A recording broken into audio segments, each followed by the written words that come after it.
পাকের কাছে গিয়েছি, মুহাম্মাদের মুজিজা দেখতে পাক কালেমা পড়ে মুসলমান হয়েছে। সুবহানাল্লাহ বলেন। বলতেছে কে? আবু জাহেল। হাবিব বিন মালিক বলে আর কি? বলে আর একটি মুজিজা হচ্ছে, আমি গিয়েছি মুহাম্মাদের কাছে, আমি হাতের ভেতরে পাথরের নুড়ি নিয়ে বলি, ও মুহাম্মদ, আমার হাতের ভেতরে কি যদি বলতে পারো, আমি কালেমা পড়ে তোমার কাছে ইসলাম গ্রহণ করব। মুহাম্মদুর রাসূলুল্লাহ বলে আমি না বলে যদি আপনার হাতের ভিতরে যে আছে সেই বলে কেমন হয়? আমি বললাম ভালো হয়।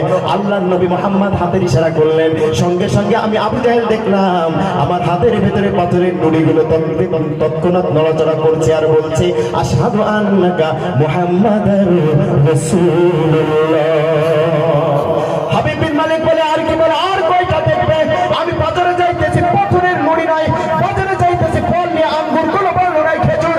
মুহাম্মদ বলছে, চাচা আপনার ডালার ভিতরে কি? আমি বললাম এতিম মানুষ হয়তো কিছু চেয়ে বসবে। আমি বললাম